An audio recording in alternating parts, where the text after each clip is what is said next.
Oh. If I bring, like, she's gonna want all of these. Because we basically arguing on there, which is bad, where we went to payways, and now we're going like five. Oh, she was hot. I didn't know this was a. Is fortune cookies a thing? My son loves it. I snack. I like them. I'm not gonna love them. I can take other things over.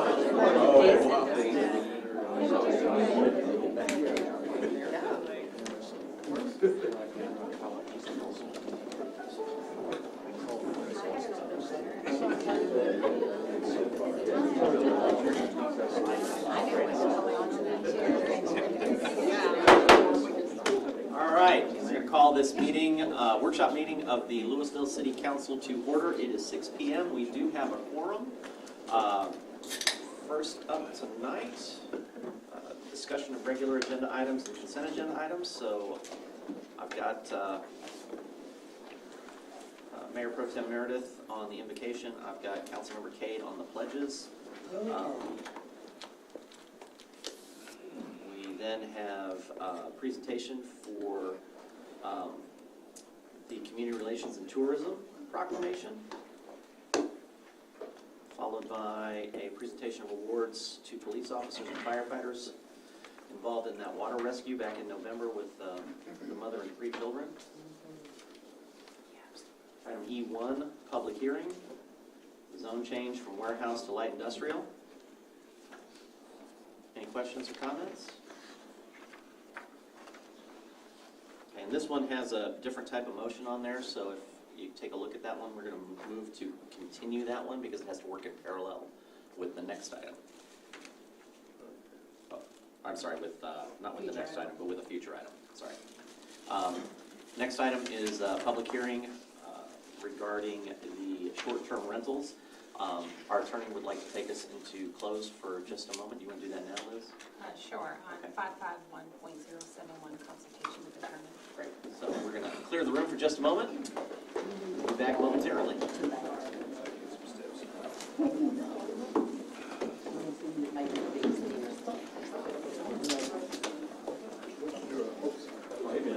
You like that? No, it's Saturday after.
that are in place, has connections to the Lewisville 25 plan, our sustainability action plan, and the EDC that are listed here.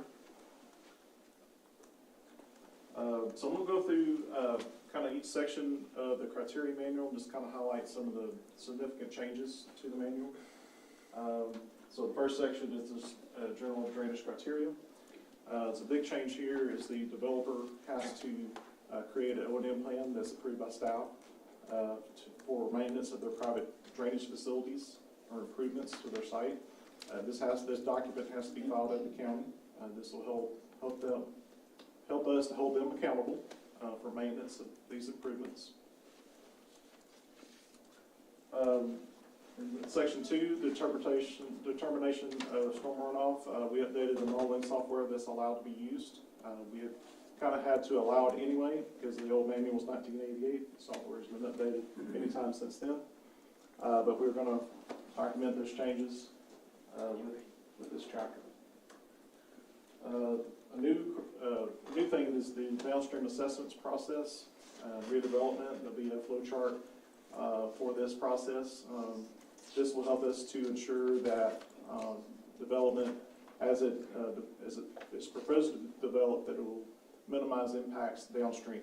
So our downstream property owners, this will be a deeper dive into what the impacts can be. It could be the water surface elevation, velocities, things of that nature. So this will probably require more properties to require stormwater detention to alleviate those concerns. We did a small change in flowing streets. In the UDC, we added a new street classification called Muse Streets. So we just established some guidelines there. We also wanted to mention fire lanes and just mention that we want 12-foot clear lane for the fire lanes so they're not flooded during a 100-year storm. We did not change any criteria for our existing street types. So residential collectors, principal arterials, those are staying the same as they were. Storm drain inlets. So the issue that we wanted to account for here was low point inlets. So we have a low point inlet on the street. That's where you can have flooding of the street, flooding potentially of homes. So we want to make sure that there's an overflow pathway that's designed into the subdivision or the commercial development, what may be applicable to try to minimize that flood risk.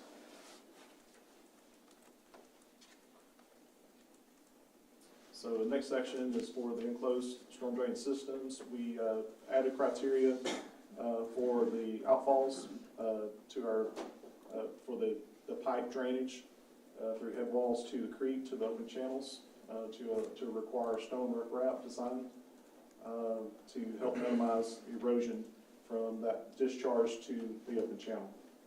We also small change to the storm sewer manholes spacing. We just set a standard at 600 feet regardless of pipe size. For open channel design, we just did a small change to the maximum slope for earthen slopes would be 4-to-1 instead of 3-to-1. This will just help us be able to maintain it or leave it as natural as we want to. It would certainly help us with equipment if we need to use equipment on this side slope. Culvert bridge design, we left the culvert design the same as the old criteria manual. Those standards are still great. We didn't change those.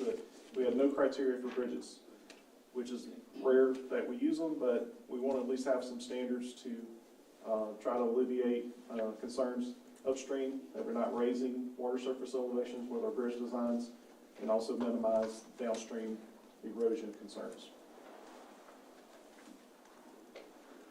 Detention facility design. Our previous manual talked about just a 100-year storm event, and so what we want to do here is incorporate all types of storm events, 1, 5, 25, 50, and 100 years, to look at all the storm events and make the best analysis of what type of how big, how significant of a detention pond is needed for a development. The floodplain section, This will support our Chapter 5.5 flood damage prevention ordinance. There's added criteria here, or is clarification that we want to analyze the 1, 5, and 100-year storms. So those 1 and 5 storms is to look at those lower flows, and that can create some significant erosion. And this is a concern where they may be filling the floodplain, reclaiming some of it that a development could do, and that would be a disturbed area. That could be an erosive situation during construction. And certainly at the end of construction, the grass is just getting established, and that could be a concern. So we want to make sure we're thoughtful about the design of those improvements. Water quality is the big change. So this is a brand new section. This will support those long-term plans for sustainability. This will establish minimum requirements for stormwater quality so we can minimize the impact of streams, lakes, and rivers. So this will impact projects that are 1 acre or larger. There are guidelines on how to achieve what's in the criteria manual and the site development control guidelines that's in the Osborne manual. Those same guidelines are also mentioned in the water quality practices that are allowed to get drainage utility credits in that policy. So that could be a slight benefit to the developer to implement those. But this is a significant change from the old manual. But for us to be at a silver level, this is something we're going to have to do. And I'm going to hand it back over to David to discuss next steps. Again, the drainage criteria manual is a very technical document, and usually the only people that really pick it up and look at it and try to use their engineers. So we're proposing that this document be a staff-adopted document, and that the staff has the ability to make changes and apply it, depending on the development and the circumstances. And so to that end, what we want to do is make a revision to the UDC that basically gives the city engineer the authority to waive or modify technical requirements in the drainage criteria manual.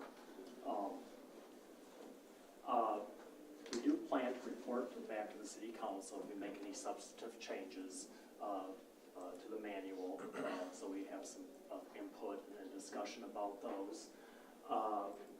We're going to task the consultant with developing some drawings that will illustrate some of the things that are in this manual and add it to our standard details that we provide to developers and engineers. We're going to fan the document out to the development community of developers, engineers, and people that, basically the people we deal with on a frequent basis, and make sure that they've got it and understand it. And obviously answer their questions and comments. We're going to provide a copy of it, or it's going to be available on the city website. And then ultimately we want to submit the Unified Development Code along with this drainage manual to the COG so they can evaluate it with regard to our status with Lewisville. And as has been mentioned, we really expect, based on the input that we've received, that we'll probably be eligible for a silver level in the Lewisville program. So with that, we're here to answer any questions you have. I have a quick question. Can you go back to slide 9?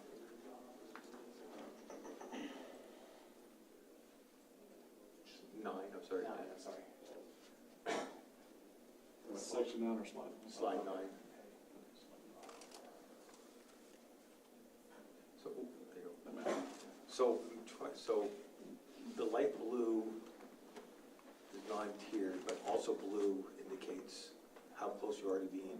Where's Lewisville? So are we less than 3, almost 13? What's our gap? Let's see, the colony, so So Lewisville is up here. Right, no, I'm sorry, I see where Lewisville is, but I'm trying to figure out, what's our gap between where we're at today and closing a read?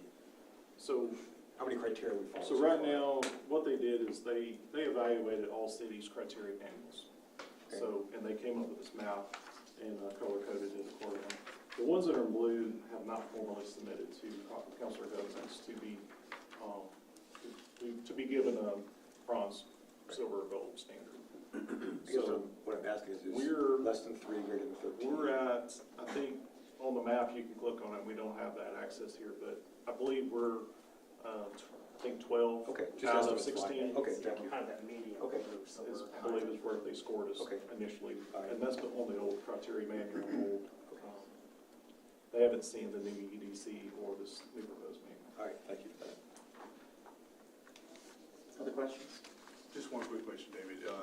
You revised, on the last slide, you revised the UDC to provide the city engineer authority to waive or modify technical requirements. Can we get a report on like when that's waived? We can, it's the way we handle alternative standards in the UDC on very technical matters, using driveway spacing as an example.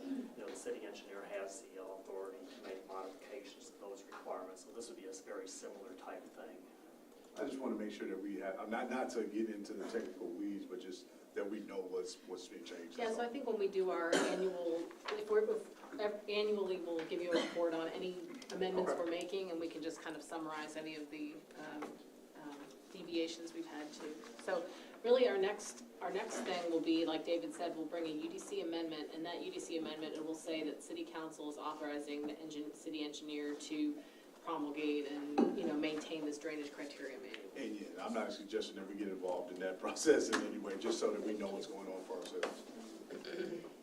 So are we officially adopting this now? Are we using this now? No.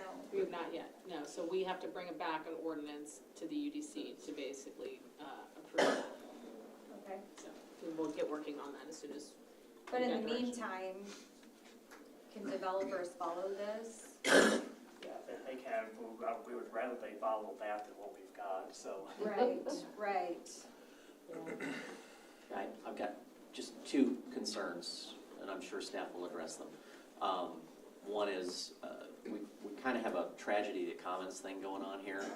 When I look at all the cities that drain into us and have for many years, and they're developing like crazy, and we're getting that impact now, but they don't have any blue. And so we're going to be raising the costs on development in Lewisville to accommodate for whether or not they do anything.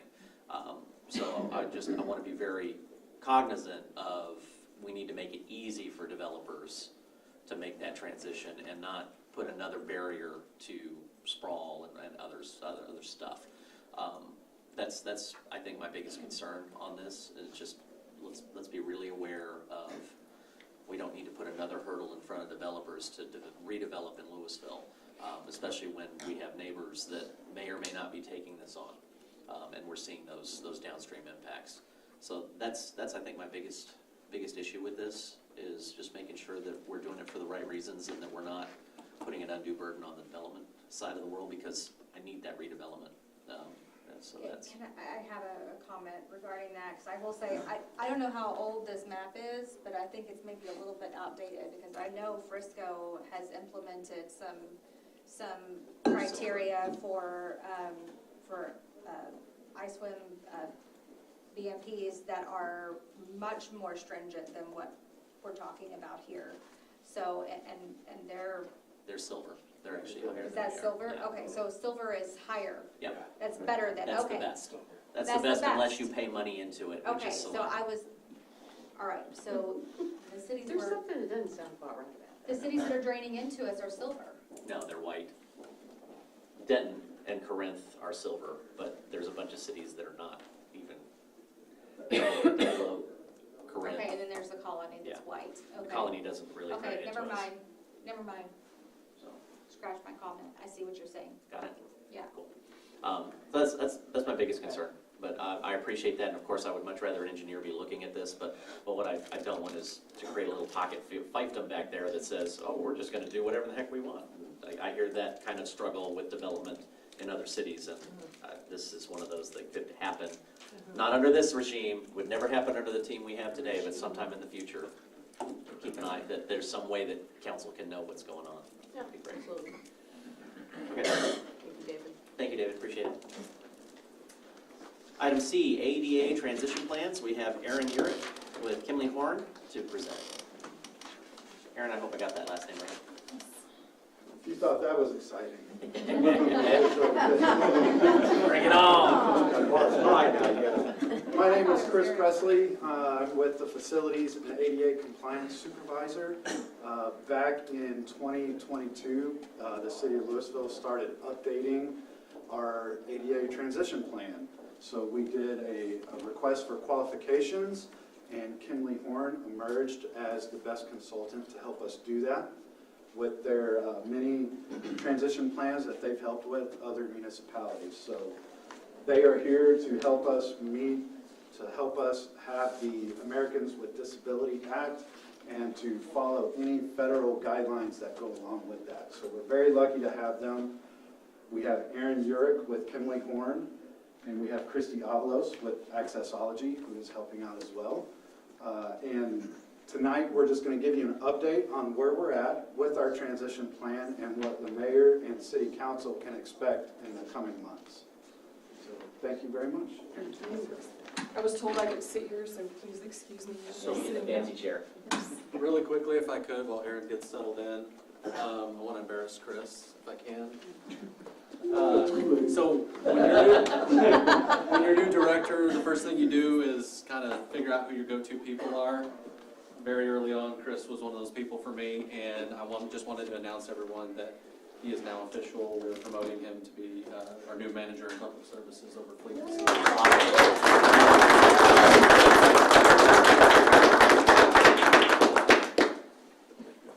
Well, thank you all for the opportunity tonight to update you on our ADA transition plan project. So one of the things we did want to make sure that everyone was aware of is that the ADA transition plan is a master plan for accessibility. It's a living document. It will never fully be completely finished, and it is something that will need to be updated regularly as implementation moves forward. So tonight we're going to talk about the importance of the ADA transition plan and the self-evaluation, what we did during this first phase, as well as the potential adoption of the accessibility guidelines for pedestrian facilities in the public rights-of-way, also known as PROAG. And we'll also be talking about what the next steps are. So the ADA self-evaluation and transition plan is something that is required by law. Specifically under Title II is where the requirements for self-evaluation and transition plan come from. And not only is it the right thing to do to make sure that all of your programs, services, and activities, as well as facilities, are accessible to everyone who may have a disability, it is also going to result in a failure to receive federal and state funding, potentially, depending on what you're applying for. We do know that TxDOT is surveying local municipalities to understand the current status of their self-evaluation and transition plan. And then it's also possible that you could have a settlement agreement with the Department of Justice. And the thing to remember there is that they can dictate the timeline in which all facilities and programs, services, and activities need to be brought into compliance instead of the city being able to dictate that timeline for themselves. And then lastly, there can also be private lawsuits. We've seen that particularly in the public rights-of-way, where someone doesn't even have to come into the buildings to be able to see what may potentially be out of compliance. So it's very great that the city is taking a proactive approach to this and making sure that they know exactly what needs to be fixed and what will be done to complete the implementation of those barrier removals. And I did want to remind everyone that the Americans with Disabilities Act is a civil rights law. So it's just making sure that individuals with disabilities have the same equal access to the city's programs, services, and activities, and making sure that everything is accessible just the same way it is for someone who does not have a disability. Now, there are 5 titles of the ADA. They're up on the slide here, but Title I relates specifically to employment. Title II is state and local governments, and I mentioned that's where the requirement for the self-evaluation and transition plan comes from. There's also Title III, which is places of public accommodation that may still be within the city of Lewisville, but is not specifically owned or operated by the city. So retail centers, restaurants, anything like that. Title IV is for telecommunications, and then Title V is miscellaneous, but I did want to point out that this is where the U.S. Access Board was given the authority to develop guidelines for accessibility, design, and construction. And so we'll talk more about that related to PROAG adoption at the end of the presentation.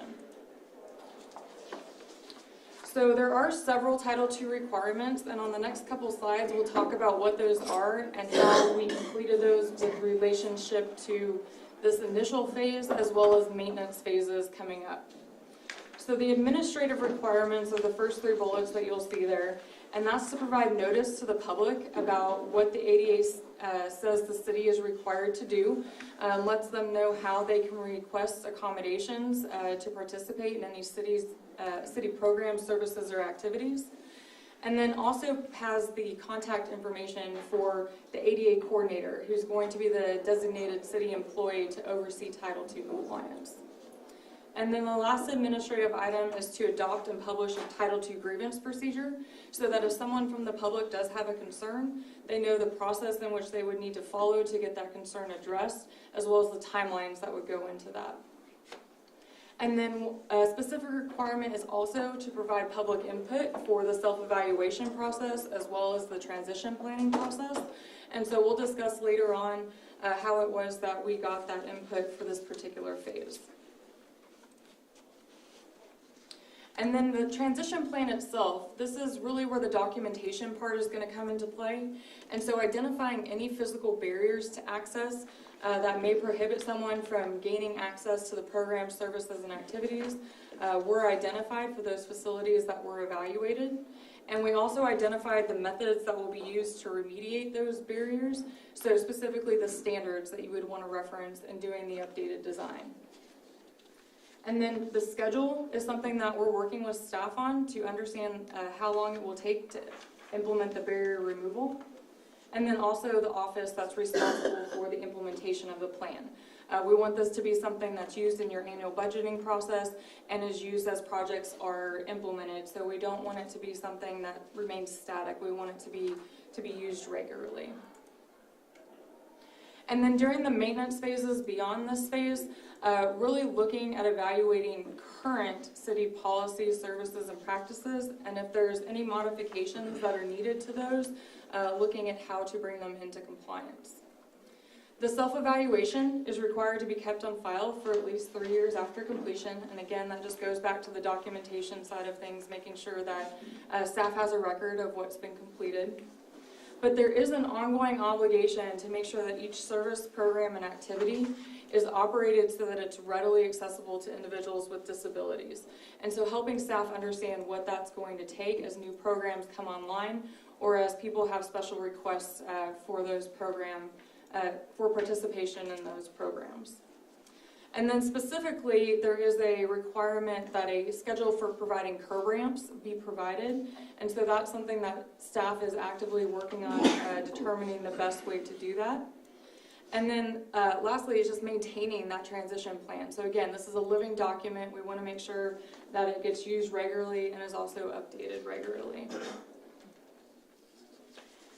So there have been some efforts that the city has documented to date. In 1992 and 1993, there was the original ADA self-evaluation and transition plan that was developed. And as part of that, there was a comprehensive review of city policies and practices. But a lot has changed since then, and so that's why it's going to be important that the current policies and practices get looked at and are maintained. There's also some other administrative items that we're taking care of, as well as evaluating facilities at that time.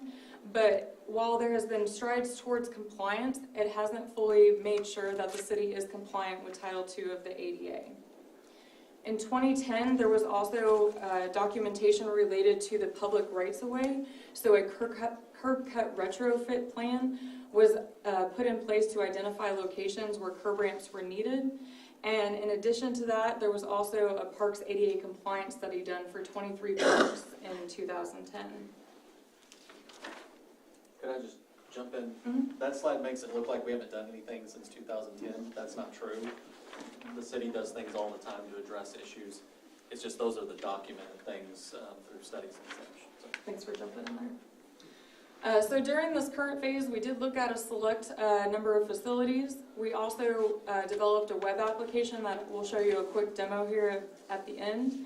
We looked at public rights-of-way documentation. So in addition to that curb cut study, what had been done to date, and then also what needs to be done moving forward, and really looking at what is that action plan. And then we also looked at the current transition plan that was developed in 1992 and 1993, made reference to that, and then updated the plan to account for all the activities that the city has done since 1992. So to the point that was just made, we're making sure that everything is documented in a single location, so staff is well aware of what's happened. And then finally, the public input, which I'll talk about at the end. So this slide summarizes all the facilities that we evaluated in this current phase. There were some facilities that were documented previously, and we wanted to understand, could we use those previous evaluations to fully update the transition plan, including the location of those barriers and the associated costs. So through that exercise, you will potentially see that there were some facilities that were reevaluated, and what we did find is that it was difficult to determine the location of things that had been completed because the documentation was not there. So that's really a part of this process, is really helping to update that documentation and make sure that it's maintained over time so that you guys know exactly what needs to be evaluated and exactly what needs to be implemented and what barriers have been removed. And then for the public rights-of-way, we did want to note that staff is currently investigating different technology solutions to understand the best path forward for completing those different evaluations. Siri, if you have a demo, we are going to run out of time based on the number of slides that you have. So I don't know if there's a way that we can work through that. It was going to be a 30-second demo, but I can also speak from the slide. Thank you. And then for the facility observations, these are just some of the general things that we found. This does not cover everything comprehensively, but just to look at some of the photos, a lot of the pedestrian access routes, there were level changes where it created a tripping hazard, seen in the photo on the left. If there were amenities like a bench, there were missing accessible routes so that someone that was using a mobility device would not be able to access that bench or sit next to a companion that wanted to also be using that bench at the same time. For doors, there was a lack of clearance on the pool side as required for the design standards.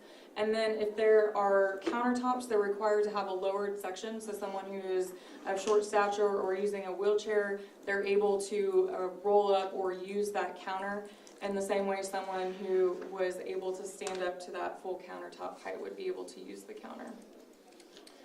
And then the lavatories not having enough space in the accessible stalls so that someone can maneuver as needed.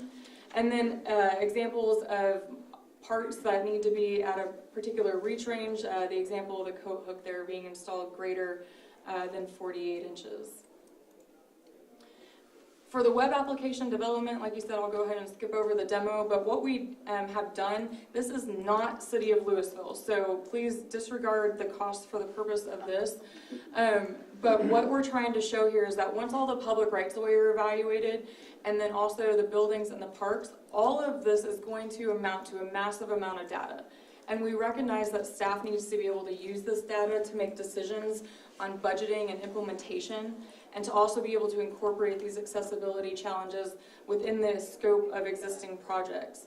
So staff is going to be able to filter down by facility type, by potential area. So if you wanted to take a lasso around a particular neighborhood, it would dynamically update the costs associated with that sidewalk, all the curb ramps, If there were any other facilities like parks or buildings in that same area that you wanted to look at, all the costs on the side will update for whatever your particular selection is. And then you can also update the database as is shown on the graphs on the left with the implementation year. So if you wanted to track your progress and monitor your status during implementation, this dashboard is going to be a great tool for staff to be able to do that. And you guys have complete control over this. This dashboard is yours to use throughout the implementation process and moving forward. For the public rights-of-way documentation, I mentioned the curb cut retrofit plan. There's also active improvements being made to sidewalks and alleyways specifically for accessibility. And really we're helping staff document what needs to happen next with the updates to the public rights-of-way documentation. For public outreach, we have already had one meeting in late 2023 where we had public input given on how the city is doing regarding accessibility in general. But we are also having another meeting next week. We hope to get the public out there to continue to provide input. To help facilitate input, though, we've also developed an online survey. It has questions about all the city facilities as well as programs, services, and activities. So during that public meeting, we'll be going over some of the results of that, but we also hope to continue to get input as we finalize the transition plan. And then I mentioned earlier on those Title II requirements for the transition plan itself. So as part of this initial phase, we have addressed those Title II requirements. So all the administrative items I mentioned, and then also helping staff understand prioritization criteria and what needs to be done over the next several years as implementation moves forward. This is just the typical master planning process. So that is the one thing we wanted to let staff know is important. So this is just step one. Next is going to be design, and then the actual opinion of probable construction costs being developed as part of the design, and then finally construction, and then updates to the transition plan. So before I show the next slide with the planning level cost estimates, I just wanted to make sure everyone was aware of where we were in the process. And so this table shows the costs, the planning level costs that were developed for just what was evaluated in this phase. These are for accessibility improvements only and don't include costs for overhead or for administration or mobilization of projects. It's strictly for the labor and the cost of materials to get these things completed.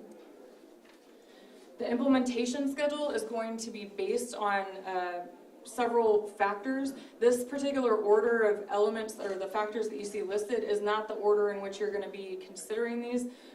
They all can be looked at, and this is something that can change on a year-to-year basis, and it's completely up to the city on how you want to implement your plan. We're just providing some options for you and providing guidance on how that could potentially be done. And then lastly, for the public rights-of-way accessibility guidelines, in 2023, there was a final rule that was put out by the U.S. Access Board for these guidelines specific to pedestrian facilities in the public rights-of-way. Over the past 23 years or so, this has been a document that has been in development, has been through several iterations of public comment and update because of that. And once these guidelines are adopted into law, they will become an enforceable standard by the Department of Justice and Department of Transportation. That being said, they will only be enforceable at the federal level, and it's advisable to keep the federal government out of the city's business. We want you guys to be able to implement and enforce PROAG at the city level, and accordingly we would recommend that the city adopt PROAG to be able to do so. And there's an example of the Lewisville Unified Development Code where the manual on uniform traffic control devices was adopted, and we would recommend a similar statement be put in there for PROAG. Our next steps are to have the public meeting I mentioned next week, finalize the transition plan by incorporating some of that public input, and then we hope to come back to council for approval of the plan and then also potential PROAG adoption. And with that, we'd be happy to answer any questions that you have. I have a quick question. Can you go back to slide 45, please? Okay, let me make sure I understood what we're seeing here.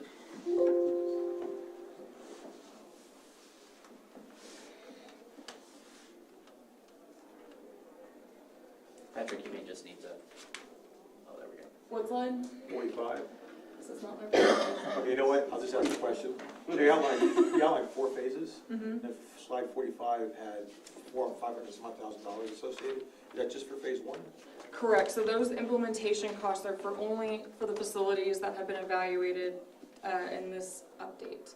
So what you'll see is when we get into budget season, you're gonna start seeing, money, when we talk about putting money down for infrastructure, part of that's gonna have to be reflective of some of these in the phasing in. And this is gonna be an ongoing thing, like this isn't just phase 1 and we check it off the list. As soon as we finish one item on phase 1, we'll have more added to the list. Like 35. Yeah, like 35. Thank you. Other questions? That's all we have for workshop, so we will go ahead and break, and we will reconvene at 7 o'clock.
It's 7 o'clock, and we have this meeting of the Lewisville City Council will be called to order.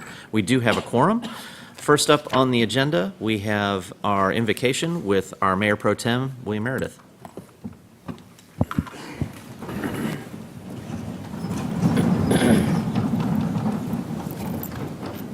Please join me in a moment of silent contemplation.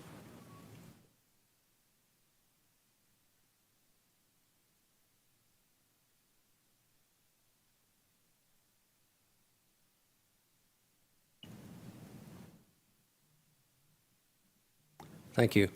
Councilor Kate? Join me in the pledge to our flags. I pledge allegiance to the flag of the United States of America and to the republic for which it stands, one nation, under God, indivisible, with liberty and justice for all. Honor the Texas flag. I pledge allegiance to thee, Texas, one state, under God, one and indivisible. All right.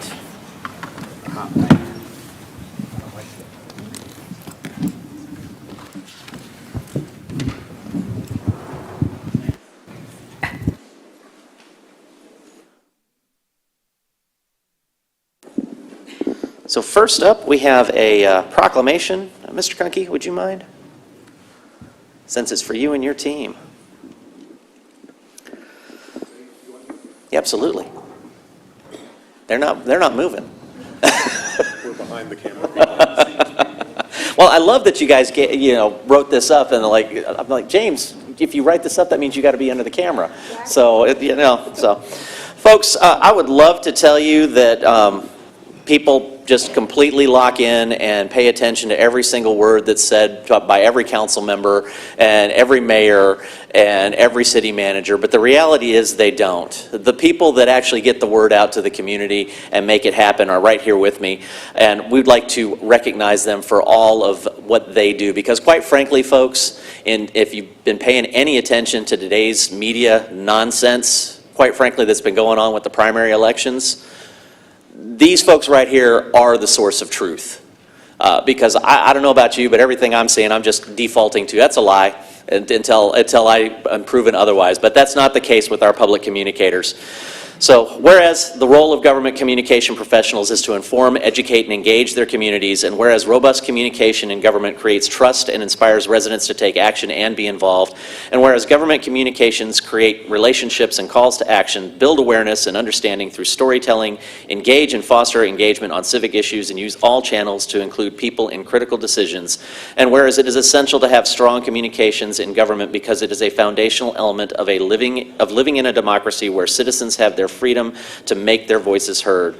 And whereas the City of Lewisville is proud and has deep gratitude and recognition for government communicators' professionalism, dedication, hard work, commitment, enthusiasm, and sacrifice, now therefore I, T.J. Gilmore, Mayor of Lewisville, on behalf of the City Council, do hereby proclaim February 24th, 2024 as Government Communicators Day in Lewisville, Texas, and urge all residents to observe the occasion with appropriate ceremonies and activities. Let's give these folks a hand.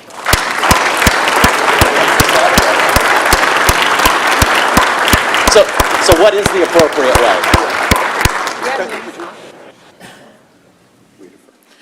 Thank you, Mayor. Before they head back into the shadows, we have Jamie and Matt and Melinda and Kenise and Stephen. This is the core of our communication team, although we have 1,000 communicators working for the city. And Mayor, Council, City Management, a lot of credit goes to the leadership of the city for giving us good stories to tell. And it is our pleasure to share those as often as we can. So thank you.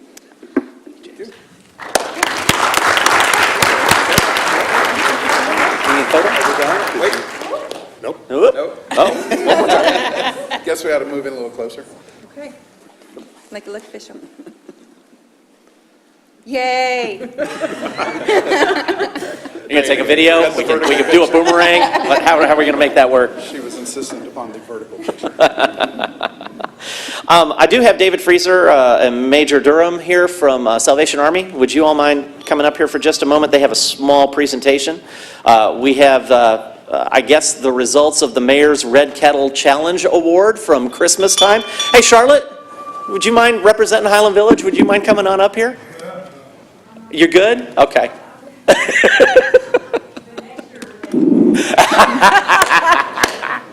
I think Mayor TJ might have something to say about that. Well, good evening, everyone. My name is Major Marion Durham, and I'm one of the Corps officers of the Salvation Army here in Lewisville. And tonight I'm accompanied by my colleague, David Feeser, who is our development specialist for Denton and Collin counties. So we are here tonight to thank you, Mayor TJ Gilmore, and all of our city leaders for participating in the 2023 Red Kettle Challenge. And not just Red Kettle, but the Mayor's Red Kettle Challenge. And your leadership inspired 3 other mayors to participate in the challenge. The Flower Mound Mayor, Derek France, Bartonville Mayor, Jacqueline Carrington, and Highland Village Mayor, Daniel Jaworski. Now, we are pleased to give to you tonight this certificate of appreciation and this very special bell engraved. Let me give it a ring-a-ding. Although you're a pro now, you could ring it, right? We wanted to thank you for the challenge that you accepted and extended to others, because this, the funds for the Salvation Army's Red Kettle helps our programs throughout the whole year. It's not just a Christmas program. We have a lot of instability in families and poverty and homelessness and addiction. So, would you like to announce what you've raised? Let's do that. All of the efforts combined for the Lewisville team raised $2,024. Yay, $2,024. $1,363 was raised through the bell ringing, $661 through your virtual Red Kettle online. And you know what? This placed you first above all the other mayors in the Red Kettle Challenge. I got this. Mayor, Charlotte's coming for me. I can see it now. Now, we do owe you a debt of gratitude because your efforts helped inspire 4 mayoral teams, which gave us a combined effort of $5,391 in donations. So thank you so much. We really, really appreciate all your efforts. Let me just tell you a quick story about where that money goes. Okay. All right? There's an elderly couple, Sam and Donna, who are respectively 84 and 83 years old. They live here in our community on a fixed income. Donna's prescriptions had gotten very costly, and Sam was very, very worried about that, and he was having to choose between prescriptions and paying other bills, including buying their groceries. So he came to the Salvation Army because he was afraid their utilities were going to get cut off. So they met with our case management specialist at the Salvation Army, and she helped Sam and Donna benefit from several of our resources. They received food from our food pantry, also utility and prescription assistance. And most of all, they received hope because they knew that they were not going to have their lights cut off and that they wouldn't have to make those tough decisions between prescriptions and food anymore. So thank you very much, Mayor. Thank you. We appreciate you so much. God bless you. Oh, we got to get a picture? Okay. Yes. Put that bell in there. You know, let's hold up your certificate. We got that too?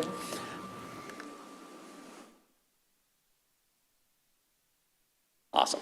All right. And this is an award for the community. It's not just me. Yes. We have lots of mayors. I may have inspired 4, but we have a tremendous amount of mayors in Denton County specifically that all participated that day. And so that was just one day where we could kind of spike the ball and give a little extra hope. So Yes. I appreciate it, and I'm always excited to participate. And it's great to see the community come out and give that time of year. Thank you. God Thank bless you. you.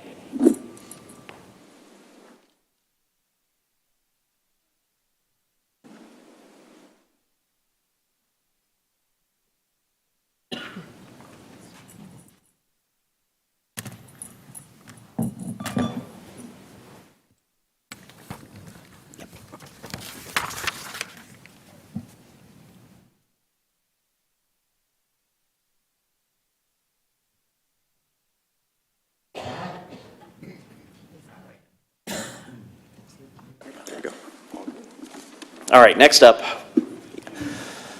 you know, when you look out from this way out into here, it's pretty easy to tell we've got at least two big things to talk about tonight. And one of those happens to be a presentation of awards to our police officers and firefighters that were involved in a water rescue November 17th, 2023. And I would like to invite up Police Chief Brooke Rollins and Fire Chief Mark McNeil to present the awards.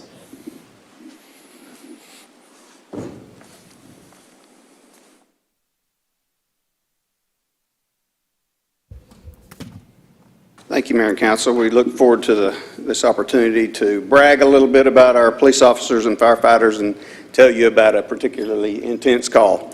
So would our firefighters and police officers that were involved in this call come ahead and come to the front for us?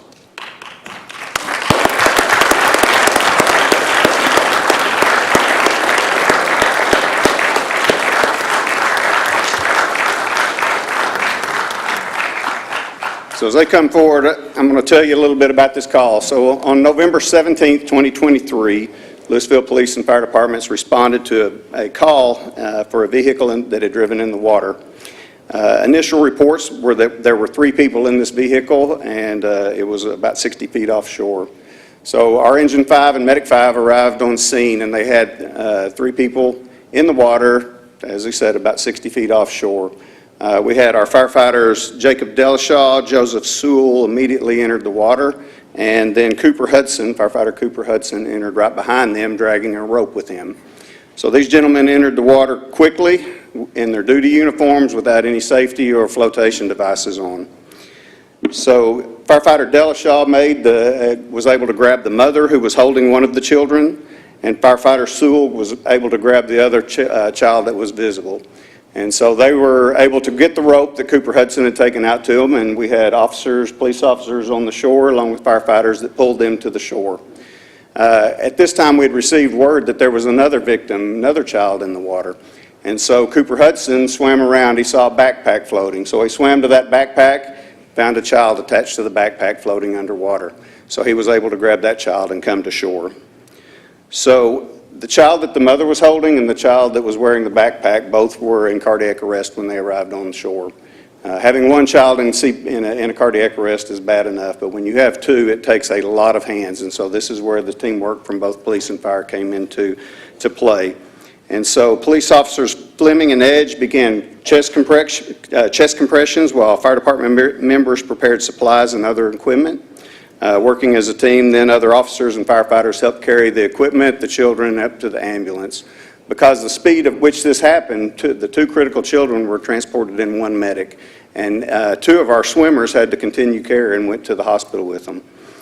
So our firefighters and police officers, they work very well each day, but because of the skill level, the trust, and the teamwork of the men and women that are up here, all 4 people on this call made a complete recovery. Our police officers and firefighters serve with honor every day, but incidents like this show how absolutely amazing they are. So our firefighters, we had our awards banquet Friday night, and they have already received their awards, but I'm going to call out what they were given. So Jacob Delishaw, Joseph Sewell, and Cooper Hudson, for their quick action in entering the water and making the rescue, received our Award of Merit. That's the fire department's 2nd highest award. Our other crew members on scene all received award of commendations for their actions, and this is on shore and in transport, and their work helped contribute to the successful outcome of this call. So that's Battalion Chief Chris Moss, Captain Jason McMinn, Captain Kelly Sanford, Captain Greg Cunningham, Driver Engineer John Whitener, Captain Brian Bartow, Driver Engineer Matt Luttrell, Firefighter Paramedic Jace Chisholm, Firefighter Paramedic Harrison Kent, Firefighter Paramedic Scott Moody, Firefighter Paramedic David McCurley, Firefighter EMT Nicholas Richards, Firefighter EMT Tyrone Pratcher, Captain Clay Martin, Driver Engineer Colton Spann, Firefighter Paramedic Darrell Twiner, Firefighter Paramedic Ricky Rankin, and Firefighter Paramedic Justin Oliver. Captain H. Bassinger, Driver Engineer Casey Selby, Firefighter Paramedic Tyler Hunt, Firefighter EMT Christian Rodriguez. And finally, Firefighter Paramedic Ron Paris and Firefighter Paramedic Drew Murphy. As you can see, this is a labor-intensive thing on our side. Gentlemen, congratulations and thank you for your work.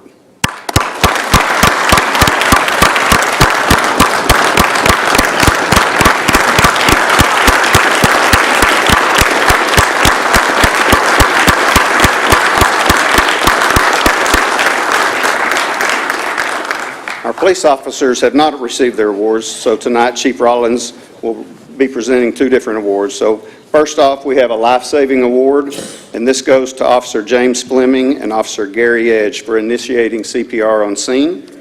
This quick action allowed our paramedics to get set up for advanced patient care and played an important role in the full recovery of these two children.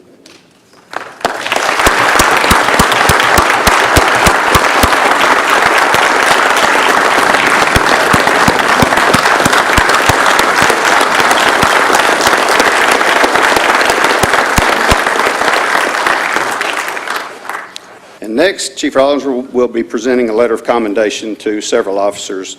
And this is for their work on scene in pulling the firefighters and victims to the shore with the rope and then assisting on shore with patient care and moving equipment and patients. Their assistance helped ensure a quick removal and a transport, which played an important part in this successful outcome. And this goes to Officer Brian Eby, Kevon Milton, Callista Kelly, Kip Foskey, and Rick Chandler. Thank you, gentlemen.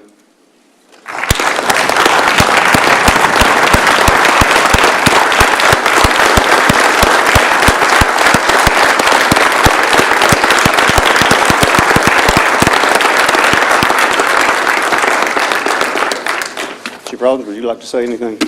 No, nothing more beyond than what the chief already pointed out. This is amazing teamwork. This many people contributed to the life of 4 of our citizens who now get to go on with the rest of theirs. So I echo everything Chief McNeil said. Very well done to everybody here. Thank you very much.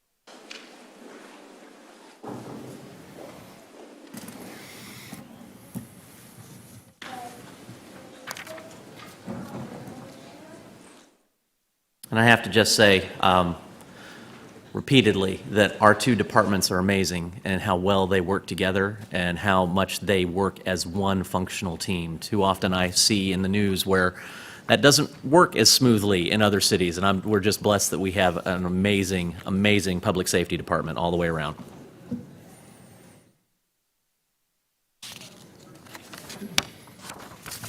All right, item E, public hearing, consideration of an ordinance granting a zone change request from Warehouse District to Light Industrial District on 1.029 acres being a portion of Riverview Industrial Park, Block A, Lot 11R1, located on the south side of Stonewall Drive, approximately 200 feet west of Huffines Boulevard.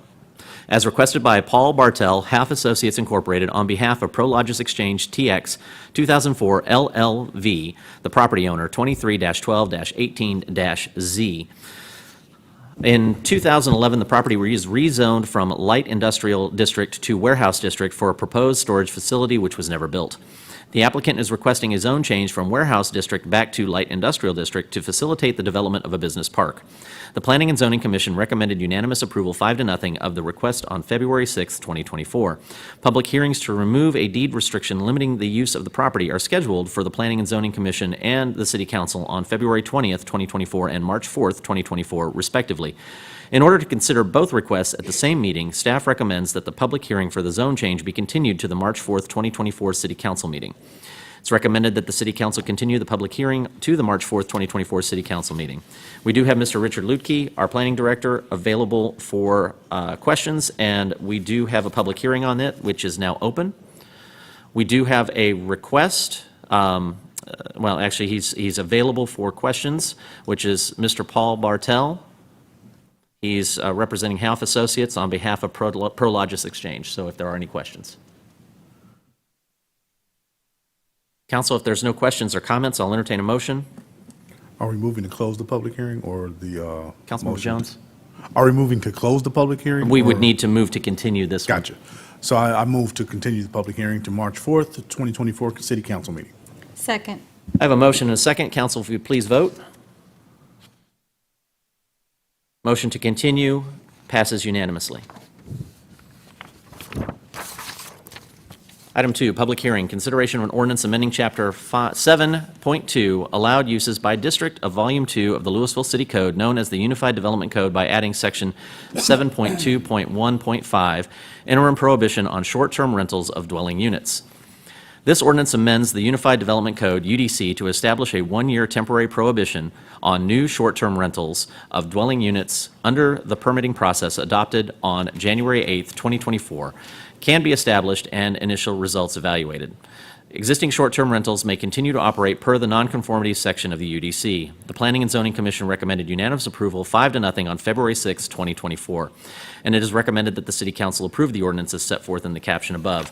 Mr. Ludke is available for questions, and we do have, here we go. I was wondering if we had a few of those. We do have some requests to appear. And council, what I'd like to do tonight, just so that we have a layout of the agenda, I'm going to ask for, I'm going to read the e-comments that I have. We're going to ask for the folks who have requested to appear before the council to go through. And then if we have any statements or comments or questions, I'm just going to start from my left and just work my way across the dais, if that's okay. I know this is important to a lot of folks, and I want to make sure that we cover it correctly and that we make sure that this is focused on policy, not people. So if we can go ahead and stay focused on that, I'd appreciate it. With that, I do have Diane Maps. My apologies if I got that last name wrong. Was an e-comment that came in today. She supports the temporary ban of new STRs. First request to appear before the council tonight, Mr. Brent Myers. Mr. Myers, if you would please state your name and address for the record.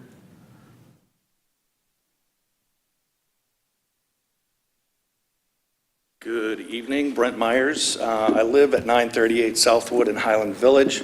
I own rent property in Lewisville at 1543 Chisholm Trail, and here to speak for the Greater Lewisville Association of Realtors. As you know, Mr. Mayor and Council, the Association of Realtors, we always are fighting to defend property rights, which is what we feel is one of the strongest things that we can do. Here to talk to you tonight a little bit about the expectations and things that we think would be good ideas. Realize that this may not be the popular opinion, but what we want to make sure that we do is that we consider all aspects of infringing on people's property rights, whether that's with short-term rentals or not. Some of the questions that we think need to be considered when taking this into account is the actual percentage of properties that we're talking about for short-term rentals. We think that's a fairly small percentage of actual properties here in Lewisville.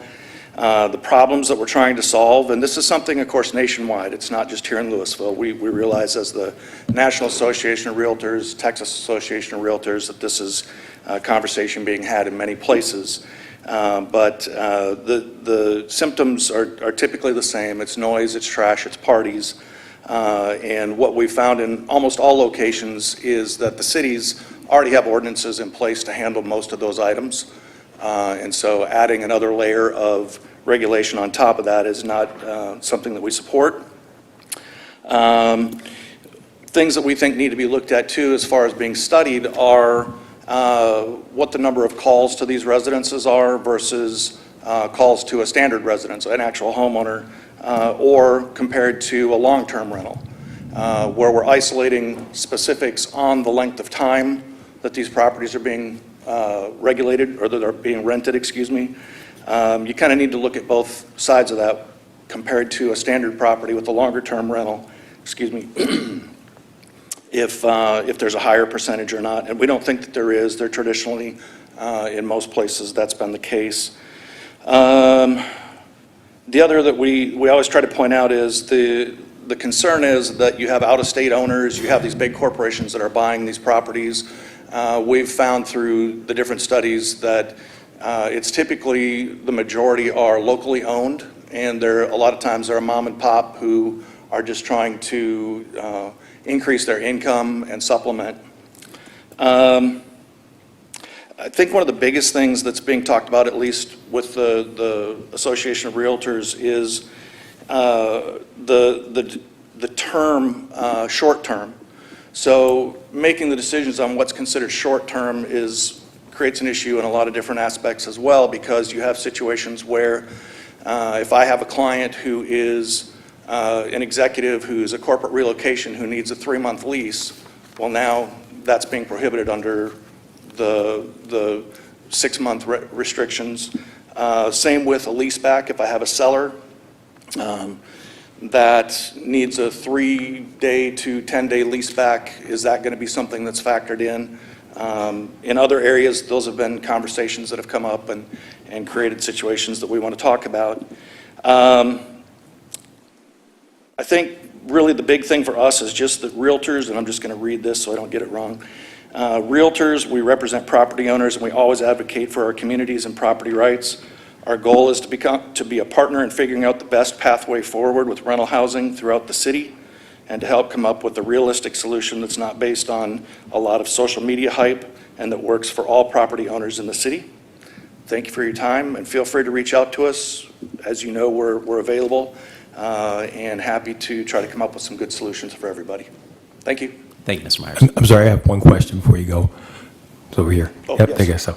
So you'd mentioned that the majority are mom and pop owners. Is that a stat somewhere? Is that your opinion? No, that's a stat from the National Association of Realtors. I don't have it in front of me, but I could find that for you and get that out through. Awesome. Thank you. Yep. Yeah, and Brent, any of that data that you can send our way, that'd be wonderful. Thank Absolutely. Thank you. you. Next, for 5 minutes, we have Ms. Song Woo. I'm sorry, Mr. Song Woo.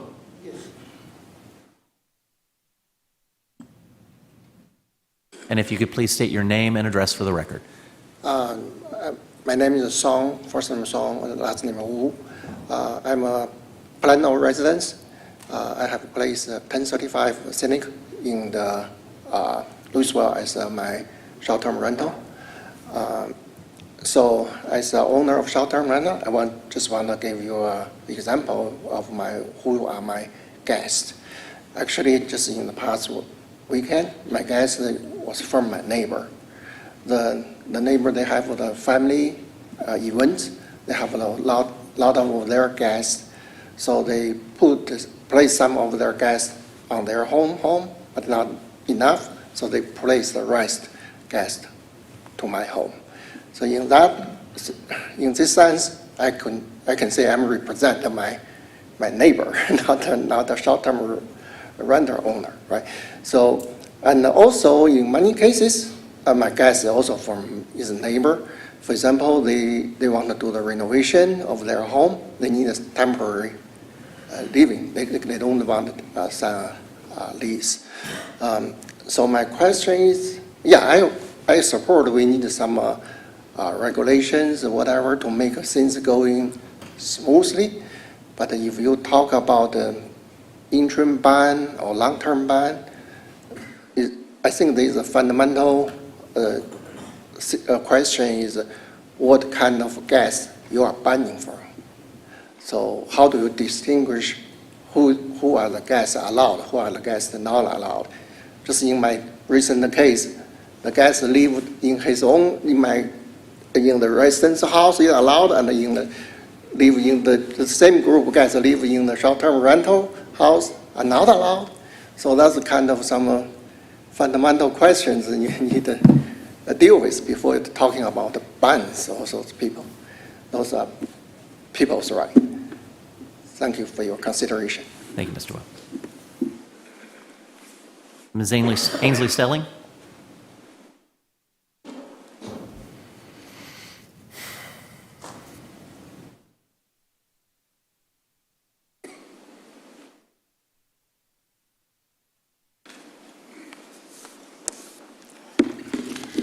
Ainsley Stelling, 1001 Forest Park Drive. Good evening, Mayor, City Council. I want to start off tonight a little bit differently. I'm going to start off with a story. 8 years ago, I was put on a software project with my company to replace our old DOS-based record-keeping system and to migrate into a new web-based software system. This project launched us eons ahead of our competitors, but it took a long time. We launched it on April of 2021. It was a success when you looked at it from the outside, but what people didn't see is the 7 years that it took to data prep a DOS data entity into a web-based data entity. It wasn't a one-for-one. So we planned and we practiced and we tried to do everything we could to be prepared for a successful, perfect launch of this software. But it didn't matter how much we did that because we could only capture the 80%. There's no way we could accommodate 100% without adding substantial time and money to the project. We had to rip the Band-Aid off. We couldn't let perfection stand in the way of progress. Since go live almost 3 years ago, we have been fighting fires of that 20% remaining, adjusting processes, procedures, fixing software issues. The story is not unique, as it occurs almost every day in every other aspect of life. You can only plan so much, but until you release it, you will never know how well it works. I don't feel it is safe to assume that the city's STR ordinance, when launched in July, will go off without a hitch. Just as with my software project, adjustments and tweaks will probably need to be made. The temporary ban ensures that the city has breathing room to take a step back and ensure that the ordinance is accomplishing all it was set out to do. A set population will aid in the data collection, review, implementation of those necessary adjustments. With surrounding cities banning short-term rentals in single-family neighborhoods, we cannot assume Lewisville that will remain unaffected. Let's give city staff and residents time to review, troubleshoot, and solution that unknown 20% without a varying short-term rental population to contend with. As always, thank you. I have a question for you, Ms. Stelling. So I see you have shirts that have been printed up, and I assume other costs associated with what you guys are doing. Yes, sir. Who finances you? We do. It's all self-financed? It's all personal funding. There's yeah. no hotel lobby, there's no other organization? No, there's actually hotels that are getting into the short-term rental market, ironically. So, no, Okay. This is all grassroots. All right, thank Okay. you. Anyone else? Okay, thank you. Thank you, Ms. Stelling. Jeff Woods?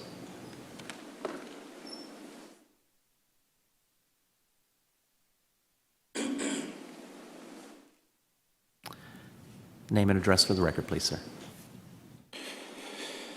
Jeff Woods, 1001 Forest Park Drive, Lewisville, Texas. Good evening, Mayor, Council, and City staff. It has been my observation when topics or ordinances are presented before you that it is common for each council member to share their thoughts and opinions. And truly, it is invaluable to hear your perspectives and the insight from each member of this group, as well as the public in attendance, to gain a full picture of the issue or topic at hand. Take, for example, the recent debate around short-term rentals. We, the residents, presented substantial amounts of data highlighting the negative impact short-term rentals have on single-family neighborhoods. These were not our feelings or opinions, but facts and university studies that supported the sentiments of the residents surrounding STR neighborhood impacts, as it is a global topic and not just a local one. The Lewisville City Short-Term Rental Survey responses also highlighted this. Number one, 77% of respondents agreeing with the statement that short-term rentals should be banned from single-family neighborhoods. And number two, 84% of the respondents agreeing that short-term rentals negatively impact the neighborhoods. Despite this, the decision was made to permit short-term rentals. But I am very well versed of the legal concerns surrounding the city's ultimate decision to permit STR in single-family neighborhoods. However, the simplest solution may not be the best long-term solution. My personal daily prayers for you, Mr. Mayor, council members, and the city staff is this. God, I'm grateful that we have leaders that will listen to us. Please be with our city officials as they weigh the pros and cons of each issue at hand. Give them wisdom to do what is fair and just. Father, I also ask that you give our leaders courage and strength so that even when it's hard, they would continue to boldly represent the constituents' needs and those of the most vulnerable. Amen. In closing, my crest is simply this. The decisions are not influenced by personal agendas, interests, opinions, beliefs, or finances, but be in the best interest of the residents represented, and that it be your desire to represent the people and be the voice of the people that elected you to this position of public office. And lastly, that you please don't lose that desire to publicly serve the residents of Lewisville, first and foremost. Thank you. Thank you, sir. Tiago?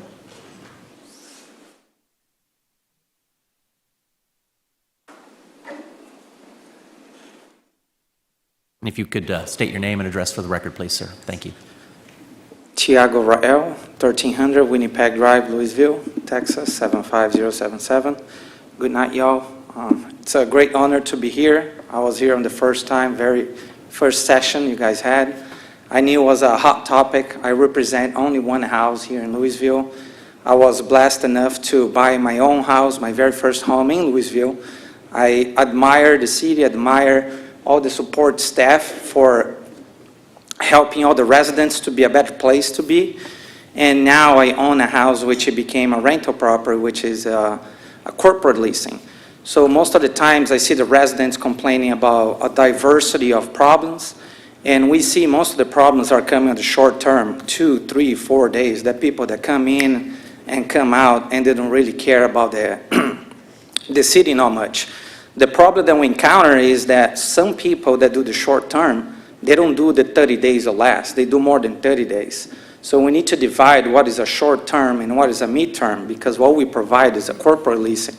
A lot of people here from Lewisville area, Flower Mound, Highland Village, they have insurance displacement like water losses, fire. They're looking for a house and they want to be in the city. They don't want to go to another city. And they look for a house like ours that provides safety for the family, good housing, furnishing. We offer different services that mostly a hotel will not offer. And the problem is that when we come down with extra layers of regulations under the 30 days, we're not providing or accommodating services for Lewisville residents. And what we see here, the families are complaining, is that whenever people go around the lake, which is a party town or maybe a place to be, a lot of people, they come, they think it's more like a hotel. They can do things that normally you would not do it. But I care for my family. I care for my child. I care for my elderly neighbor. So the problem is a lot of people are coming here with the idea that they will stay here for 3 days and then they're leaving and they don't care much of lefting behind. So it seems the problem that we're having, it's more on the shorter term, which is 30 days and less, as opposed to the corporate leasing, which is providing service for our own city here. I participate with the Little Elm City as well, which I have a friend of there.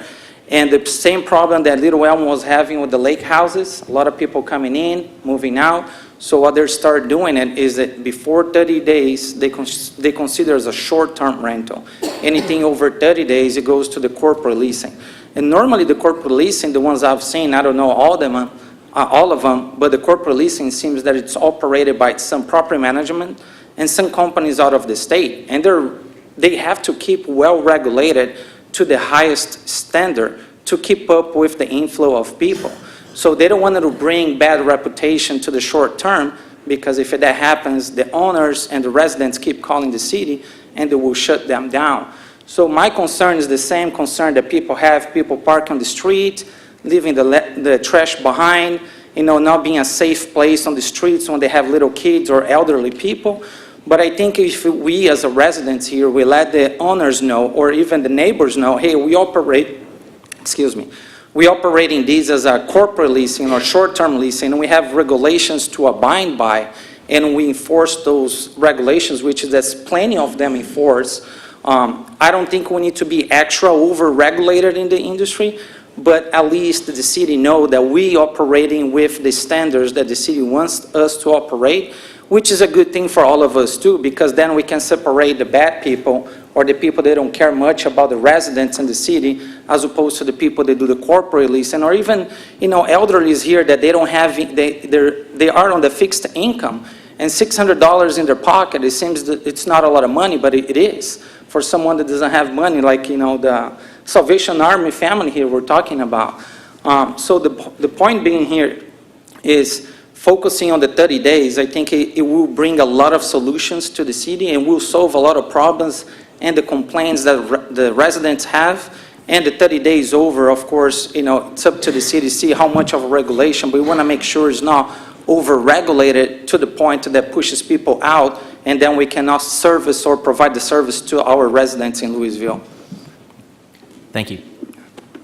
Mayor, I did want to clarify. So although this ban is not, we don't yet have the definition in this current ban, we would be tying it. The intention is to tie it to the other regulations. So the definition of short-term rental unit means any dwelling unit or portion thereof offered to the transient public for compensation for a period of less than 30 consecutive days. So that is already the intended limitation.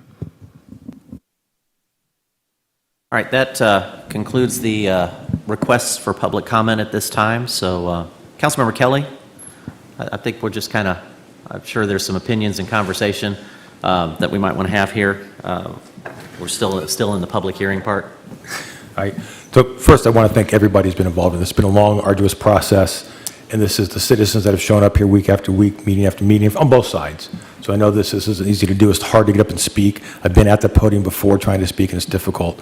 You know, our city attorney, I know you spent hours and hours and hours talking about this and research. Appreciate that. City Manager Powell, thank you so much for your help. Even the people up here, we're not going to agree on this, and I really appreciate the alternate opinions that come forth in these types of discussions. It's made me think about my stance on this a little bit. So that being said, we're talking today specifically about an interim prohibition on short-term rentals of 1 year. That's what's on the table. So I've heard we don't have that many. Maybe it's not a problem yet. The difficulty that I've seen so far in my research and going to things and reading articles is that where cities fall short in trying to regulate is they come in after the fact. Once the short-term rentals are in place, then trying to come in and have an effect on them is very, very difficult. And I think there's probably good reasons for that. Once somebody gets in place, it's really hard to come back and then dislodge them. This is not about dislodging folks who are already there. This is for new short-term rentals. So I know a letter went out, and there's big, scary 14-point font in there that said this is going to affect you if you have a short-term rental. It's not. That's not what this is about. The concept that there's just a few of them, Fredericksburg, Texas has 25% of their homes are short-term rentals now, 1,900 homes. It didn't start off, somebody came in 1 month and bought up 1,900 homes in Fredericksburg. It happened over time, and it happened gradually. I don't want to live in a city where every fourth house is a short-term rental. I don't think it's appropriate for Lewisville. I will say, I use short-term rentals when I travel sometimes, but it's not up to me to regulate another city. This is the city that I care about, and that's why I am in support of this interim prohibition on short-term rentals. I do want to say that, you know, it's clear to me. Actually, let's start with this. How many folks out there right now are for the ordinance to have an interim prohibition on short-term rentals? How many favor? Okay. Thank you. How many are opposed to that ordinance? I appreciate you guys too. Thank you so much for that. Somebody had mentioned the poll that we sent out. That's a data point that I had actually kind of forgot about and went back and looked that up. So 61% of folks polled, that was 330 respondents, 61% had indicated that in their opinion, these cause problems. 73% said it should be regulated. Check. We've done that. We've got ordinance on the book. Those will be going into place shortly. And 54% said there should be an outright ban. So it's clear that the citizens of Lewisville would prefer that short-term rentals not be in our neighborhoods. And I'm going to stop at that point and yield the floor to somebody else. Thank you. Councilmember Green? Well, Councilman Kelly stole my thunder a little bit with the beginning of what you were saying. I did want to just say this has been a long process, and there's been a lot of input given. I want to say in my time on P&Z and on council, this has been the single biggest issue that I've gotten feedback from. And so I want to thank everyone, including staff, for the time that everybody's put into this. I've spent a whole lot of time thinking about it too, because there's not an easy answer for it. So I just wanted to kind of talk through what my thought process on all of this is, and kind of how I've come to where my decision point is going to be. You know, like I said, we've seen had over 50 people show up to speak at these meetings, for these public hearings. More showed up but didn't speak. And we did have a survey with, I was looking for that number, so thank you, the 330. But honestly, with all of that, with all the emails and the e-comments and the people showing up for the public hearings, that's still less than 0.25% of the citizens of Lewisville that we have gotten feedback from.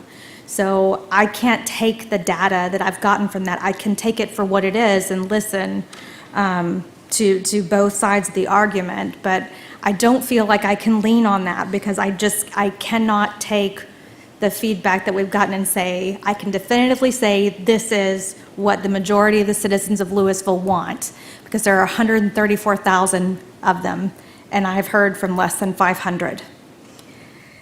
So with that, what I'm coming to is, what are we trying to accomplish? I know what we're trying to accomplish with the ordinance, and I think most of us can agree that an ordinance of some nature is, to set the rules for everybody to abide by, is a very positive thing. So what I keep coming back to is, what are we trying to accomplish with a temporary prohibition, specifically for a year, is what is kind of on the table right now. What problem are we trying to solve with that? Because it's not going to solve any of the problems with any of the current STRs that are operating that are the problems. And it is a minority of them that are a problem. And from the beginning of all of this, my goal has been to address the problems. I'm not seeing that a temporary prohibition on STRs is going to address any of those problems. My biggest worry about it is that we cannot distinguish between an owner-occupied STR or a corporate STR. They're all in the same.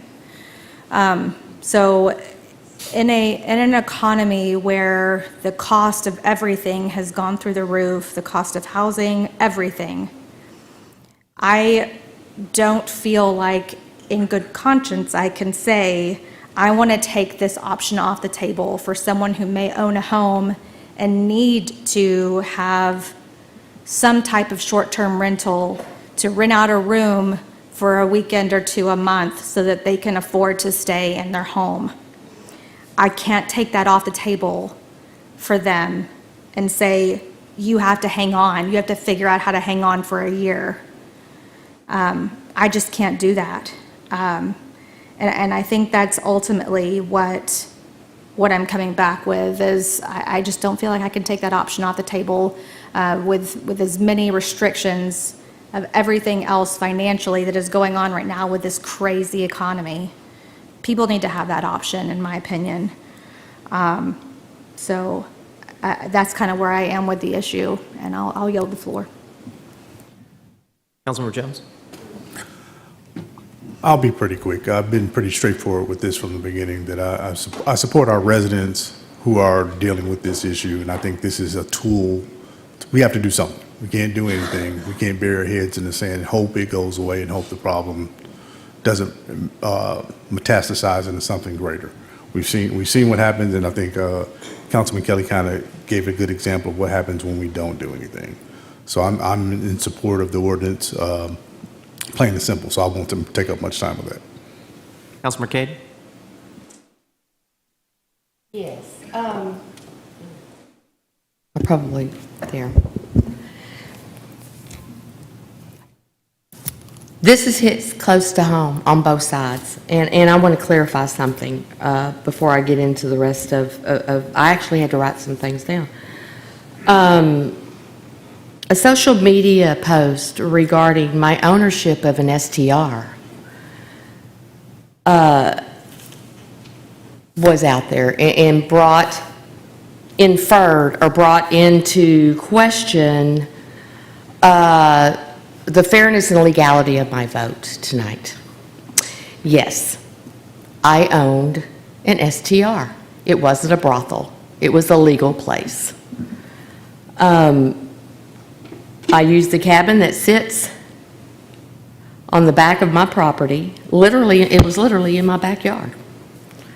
The last time I leased out as an STR was in 2022. That's 2 years ago. Does this bring my vote into question? No, legally it does not.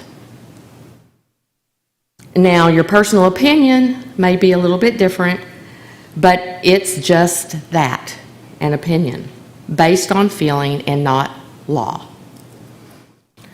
What it does do, however, is give me a unique perspective.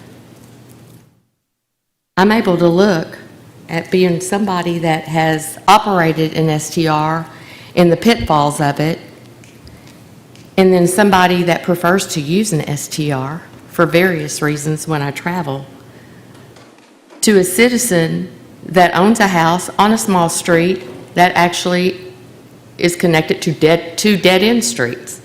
Would I want the majority of those houses there all STRs? No. That's my opinion. I would not want the majority of those houses there all STRs. And I've been quite candid about that.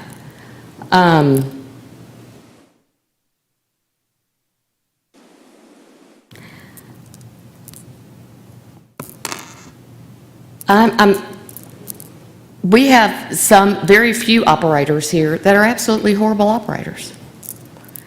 And we have ordinances and stuff that can take care of that. We have an STR ordinance now, so it's not like we haven't done anything. And I think that the ordinance is extremely balanced. It looked at all areas. However, banning and restricting owners' rights to their property is a very slippery slope, and one that I take extremely serious. The courts have declared time and time again that property owners by right can legally lease out their property for residential use on short-term basis. It becomes dangerous when personal opinions and dislike for something start to outweigh basis in fact. And I'm not talking globally, I'm talking about Lewisville, because that's what I'm charged to do. When not in my backyard attitudes place the weight of opinion over property rights, the very president of your organization stayed in an STR. They stayed in an Airbnb in November. But then comes and advocates to us about the very ills and evils that it brings to the community. You can't have your cake and eat it too. You are the same people that you are talking about. You stay in STRs.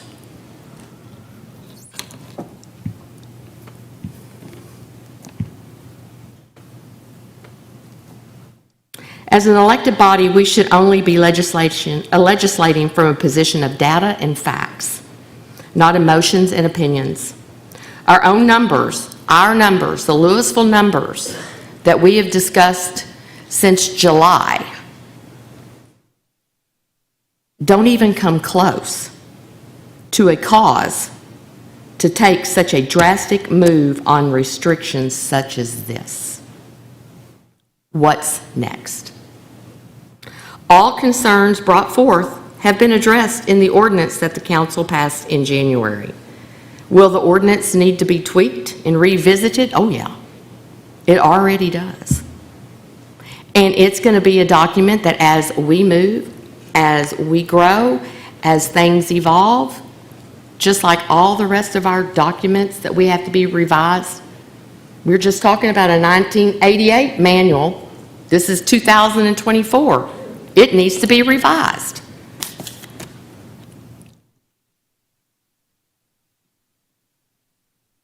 I feel like I said before, that it's a very well-balanced, well-written ordinance that takes in consideration of all involved, case law, and the health, safety, and welfare of the citizens.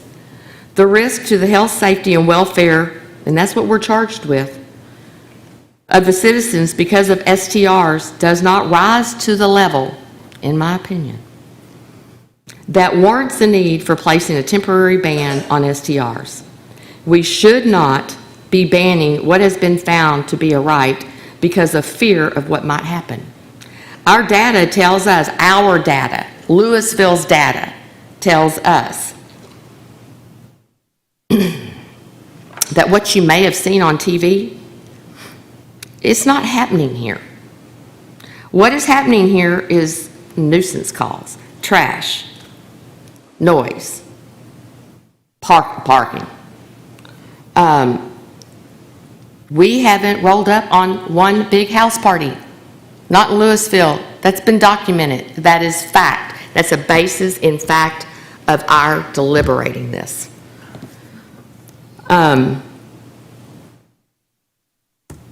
There has been absolutely no findings of egregious criminal or dangerous activity solely attributed to STRs in Lewisville. I am not charged with Plano. I am not charged with Dallas. I am not charged with Cincinnati. I'm charged with Lewisville. In my opinion, this is a complete overreach that will come back and bite us. And that genie, you can't put back in the bottle.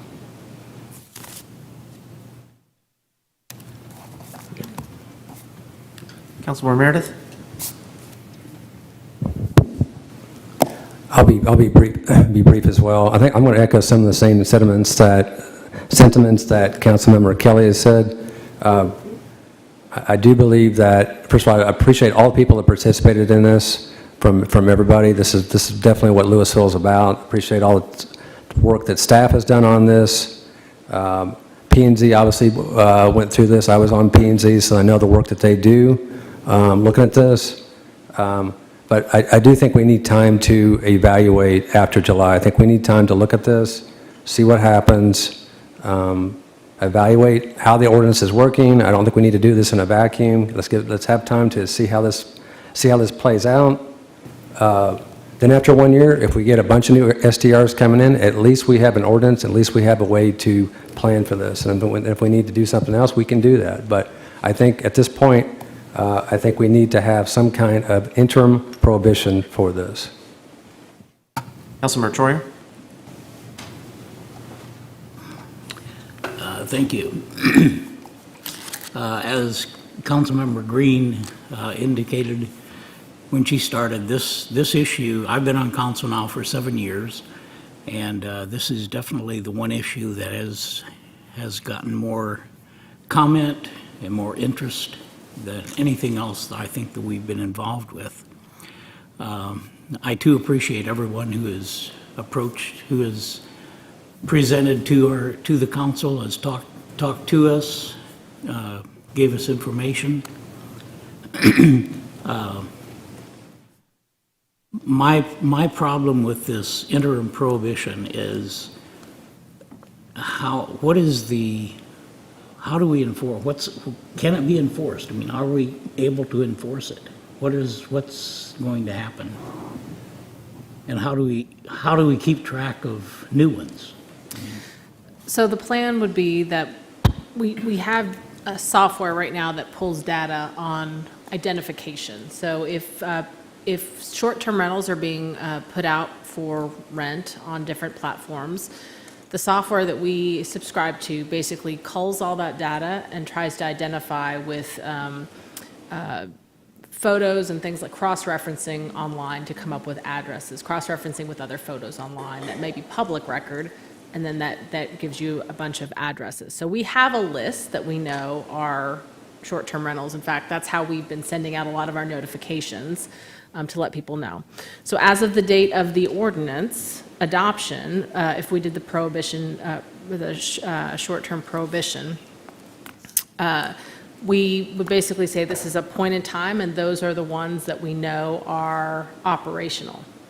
If we were to find out that someone outside of that list is operating, we would contact them. Obviously, we would have to do notices of violation. We'd have to give people notice and say, hey, we think you're in violation of our ordinance. And then we would give them an opportunity to contact us. If they had been operating already and we just didn't have them on our list, because this isn't a perfect list, probably. We're probably going to miss a few on the front end. They can come to us, explain to us, I was operational.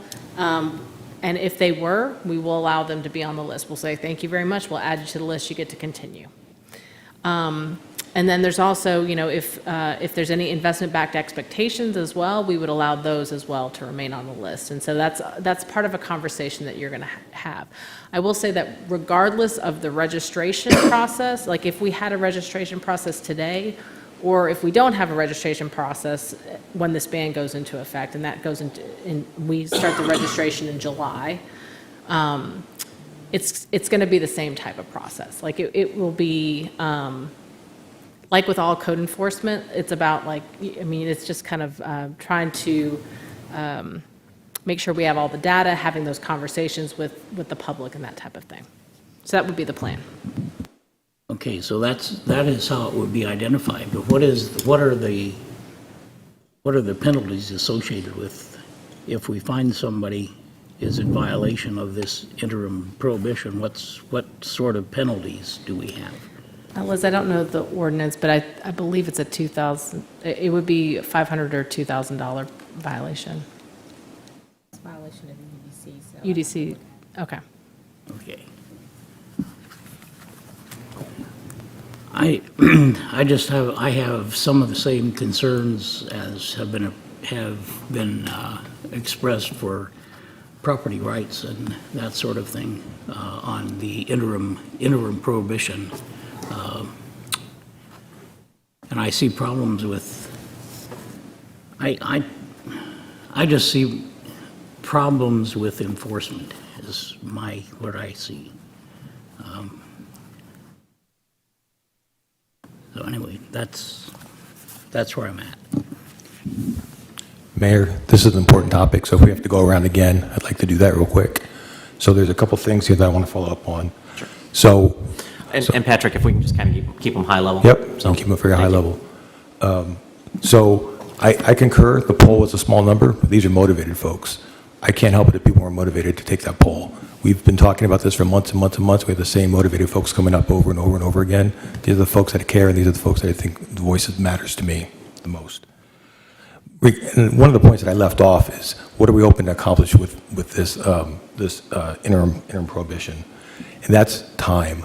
There's a lot of this stuff winding through legislation. There's a lot of the stuff that says winding through, it seems like a couple of years ago, and every year there's some sort of new legislation coming in from Austin. I'm looking for time.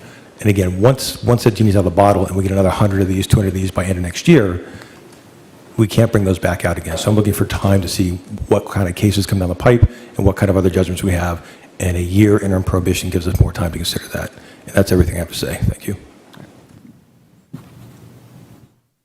Anybody else?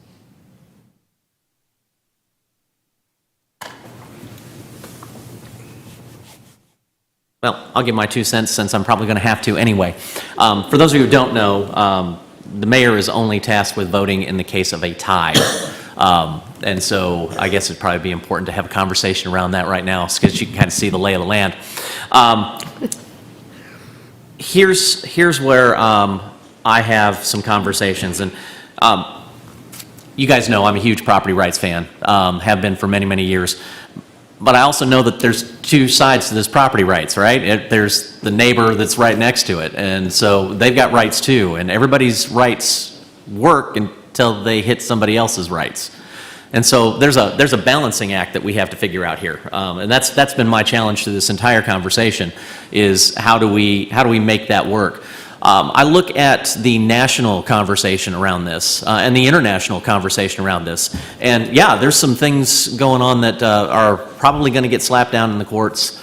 They're probably not going to work. There's some other things that are going to absolutely stick. So this is not going away. There are other ideas that I think are really interesting that I'd like to look in that may mitigate some of these challenges.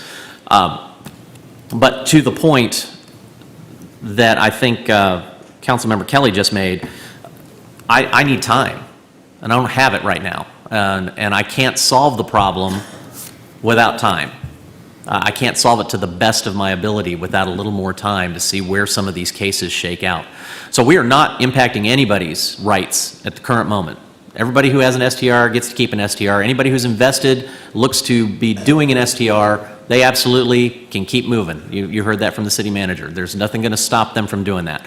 Where this might impact folks, if we do put some sort of interim prohibition in, is if they are looking to find an STR and buy that. By the same token, If I'm looking to buy a single-family home, I don't know if that's really going to impact the market all that much with the way the market is rolling right now. So for me, whether it's a 6-month or a year interim prohibition, I think we need the time to just get our feet underneath us as a city and make sure that we are handling both sides of the issue as calmly and as rationally as we possibly can. And also, while this winds its way through the courts.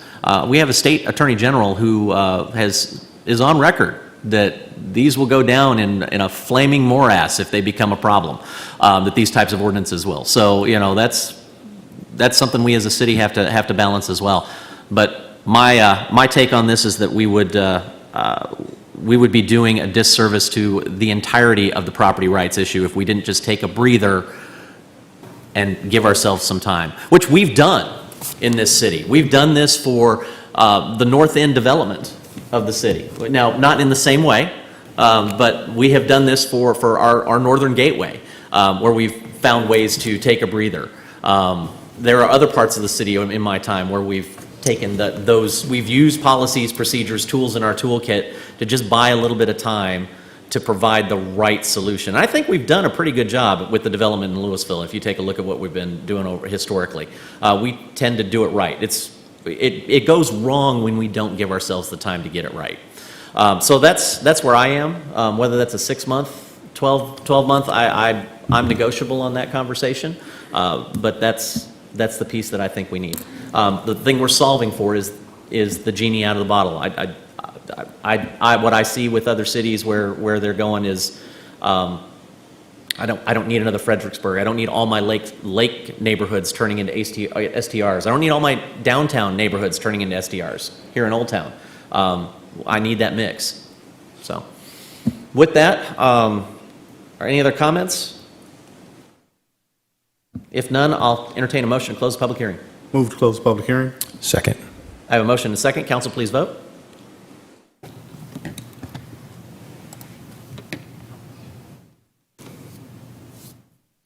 I have 6 in favor of closing the public hearing. Council, I'll entertain a motion.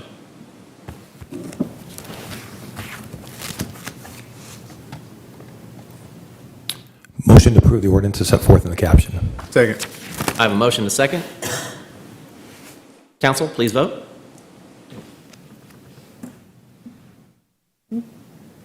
Oh, sorry, I need the city attorney. My apologies. Looks like it's not working.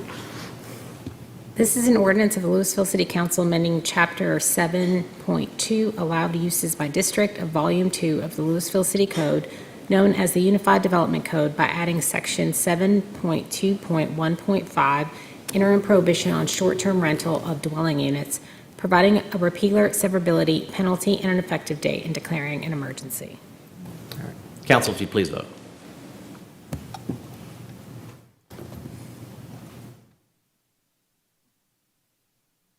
I don't have a clicky.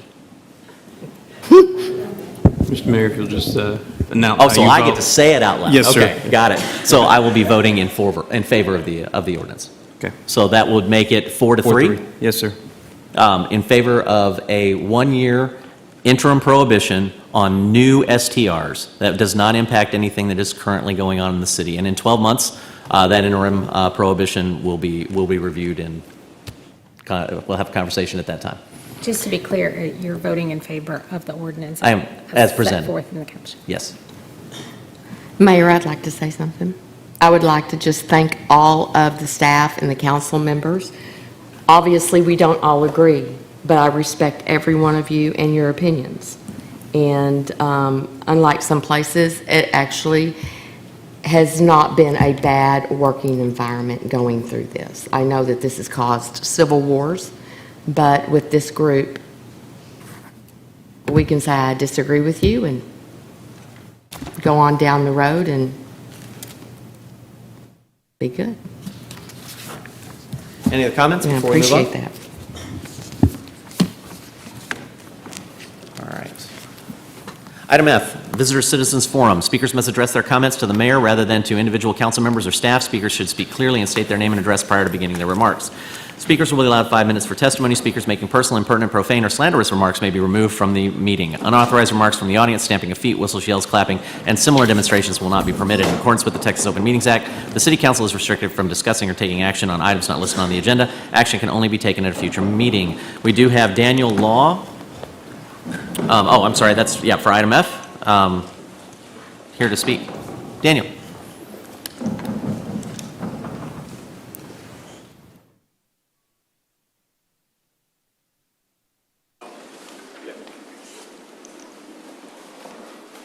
Good evening. So my name is Daniel Law. I live on 3131 Hat, which is the Castle Hill on the northeast side. I want to talk about the sidewalk safety, pedestrian safety issue.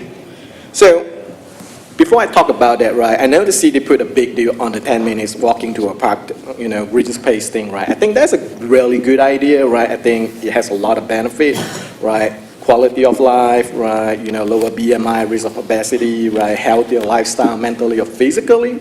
But if you think about it, right now, 77% of the residents live within that goal. I know City of Lewisville has a goal of, reaching 85% by 2025 and 100% by 2035, right? So if you think about quality metrics, is that a quality metrics for Lewisville, right? What does that mean about 77%? To me, it's a 0% or maybe a 50%. What I mean by that, right? If I think about my neighborhood, right, I have a front, the neighborhood is a front-facing garage neighborhood. We have a lot of traffic, right, going on, like speeding issue, and then people running stop sign. And then if you think about you walking on a sidewalk, relatively, right, it's going to be more dangerous than a rear-facing residential, right? Because when you have front-facing garage, people coming in out of the driveway or the garage, right, you have to be more vigilant about the whole thing. Right, the main issue I have is in the neighborhood of front-facing neighborhood, you're gonna have a lot of people, obviously, for some reason, park in the sidewalk. So every time, right, I walk the neighborhood a couple of days at a time, I want to go the way I want, but 50% of the time I cannot do that because you have, truck parking here, car parking here, even though they have a long driveway, but they decided to park the car in the driveway, that partially blocking the driveway or fully the sidewalk or fully blocking the sidewalk. If you think about it, you have a sidewalk. What is next to it? You have the water meter box, right? Water meter box is under the ground. Sometimes they don't usually shut correctly, right? So if you think about me running at the 9, in order to go around the neighborhood, walk around the neighborhood, right, I have to go around the car, and then what happened? I step into the water meter box. That would be a bad day for a lot of people, right? That's why I talk about sidewalk safety. That's really important to me. In the neighborhood, we have a lot of young parents that, walking with their young children. Like me, I have, 2 months old baby. We walk with this, her in the stroller. Most of the time, what we have to do, we have to go around the car, and then what happened, right? If the water meter box is not shut, right, we can trip, we can fall because the wheel got stuck into it, right? So, on top of, I talk about people parking on the sidewalk. Parking on the sidewalk, right? We have people actually blocking the sidewalk ramp. So for me, with a stroller, I couldn't go there and then go easily around the neighborhood. I have to go around the curb ramp, which in Castle Hill, the curb ramp is pretty elevated. So to me, I think that's dangerous. I talked to the NRO about it. They say we usually don't enforce that law. We usually don't enforce parking law. I don't know what that means, right? Because to me, that's a really, really big safety concern because maybe he say we never enforce that because you have rear-facing neighborhood. You're probably never going to have that problem, but front-facing neighborhood, different idea, right? And then, talking about speeding, right? Our neighborhood, right, we don't have a speeding sign limit or speed limit sign. We have the speed radar, but the speed radar is calibrated 30 miles per hour. But City of Lewisville, right, obviously the default is 25 miles per hour. So I don't know if somebody can look into that to align the 25 miles per hour thing on the speed radar thing before they install the speed limit sign in the neighborhood. So, one thing I want to talk about, right, sidewalk safety is really important to us because, that's one of the reasons I buy a house in Lewisville because of the 10-minute walking to a park or the green space, right, I think it really benefit me. Personally, it make me have a healthier life, but I have to deal with a lot of, sidewalk issue, right? Like I say, people blocking partially or fully blocking the sidewalk, the ramp is not usable all the time, and then people speeding down the neighborhood. I think part of the reason is because we have the speed reading sign, the speed radar reading at 30 miles per hour before they say slow down. I think on top of that, right, obviously I'm not here to talk about, asking LPD to go in and enforce or write ticket every day. What I'm here to talk about is how can we work together, right, either the HOA, the resident, city code, and LPD working together to bring awareness, partnership, right, before actual enforcement need to be done. That's all I have. Thank you, Mr. Long. Thank you. I'm sure we can get your neighborhood resource officer to come talk to you. It'd be a good opportunity. Item G, consent agenda. All the following items on the consent agenda are considered to be self-explanatory by the council and will be enacted with one motion. There will be no separate discussion of these items unless a council member or citizen so requests. For a citizen to request removal of an item, speaker card or e-comment must be filled out and submitted to the city secretary. City secretary, do we have any requests? Yes, sir. Council, I'll entertain a motion to approve the consent agenda. Move to approve the consent agenda. Second. I have a motion and a second. Council, please vote. Motion passes unanimously. Item 8, regular hearing, consideration of an ordinance of the Lewisville City Council appointing an alternate judge for the Municipal Court of Record Number 1 in the City of Lewisville to a 2-year term, providing a repeal or severability and effective date and declaring an emergency. Currently, we have 3 associate judges, and the municipal court judge would like to hire another associate judge to be responsible for assisting with court coverage as the presiding judge during periods of vacation, illness, or the absence of the municipal court judge. Rajesh K. We'll get that right somewhere, is being recommended as the additional alternate municipal judge. It's recommended that the City Council approve the ordinance as set forth in the caption above. Council, I'll entertain a motion. Move to approve the ordinance as set forth in the caption. Second. City Attorney. Thank you, sorry. This is an ordinance of Lewisville City Council appointing an alternate judge for the Municipal Court of Record, Number 1 in the City of Lewisville to a 2-year term, providing a repeal or severability and an effective date, declaring an emergency. Council, please vote. Item passes unanimously. Reports about items of community interest regarding which no action will be taken. Councilmember Green, would you mind if we started with you? I do not mind. I actually have nothing to report. All right. Councilmember Jones? Sure. I want to thank our Chin community for inviting us out. I know a few of us made it out to their National Chin Day for DFW. It was very, very fun. A lot of singing, a lot of festive activities, a lot of graduates from all over the state and outside of the state. It's one of the great things about Lewisville is the inviting nature of it for people who are not from Lewisville. Whether you're brought here like the Chin community were, or you wander into town from another small town by a lake in Chicago. So I've always been appreciative of the welcoming nature of this city, and I hope that we continue to do that. That's all I have. Councilmember Cade? Yeah, I also want to echo the same thing that Councilmember Jones said about the Chin Festival. I look forward to that event every year. It's a great event. Unfortunately, they did not have the wrestling this year, so if you have never seen that, it's pretty good. I've also got some library activities for the week. Lewisville Public Library will be closed on February 21st for staff development. Kid-created scavenger hunt for tweens aged 9 to 12. Monday, February 19th, 3 to 4 p.m. Ticket is required at the Bennett Program Room. Neighborhood Grant Workshop, Tuesday, February 20th, 6:30 to 7:30. No registration required at the Crawford Meeting Room. And Animakers Anime Plus Makers Club for Teens, 13 to 18 only, Thursday, February 22nd, 6 to 7:30. No registration required at the Hive Makerspace. And that's all I've got. Councilmember Troyer? Yes, Mayor. I, too, want to thank the Chin community for the invitations to not only the National Day on Saturday, but also the LISD's Chin Festival on Thursday or in the evening. The Chin festivals, if you've never been to one of those, you need to attend. The dancing, the music, everything is just tremendous. and they are very appreciative of being here in Lewisville, so. And besides that, I have information, there's some things going on at the Grand Theater. First of all, performances coming up. Matilda, presented by the Christian Youth Theater of DFW. That'll be February 23rd through the 25th and March 1st through the 3rd, with 2 performances on February 24th and March 3rd. A night of stand-up comedy, I guess, featuring Paul Varghese and Friends, presented by the City of Lewisville on March 1st.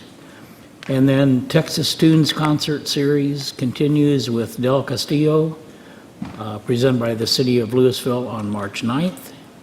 And as always, Friday night acoustic jam sessions from 6 to 9, presented by the Visual Art League of Lewisville.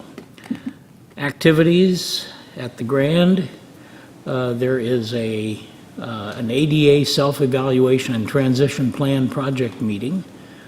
We heard about that in our workshop session earlier, but that will be on February 26th, presented by the City of Lewisville.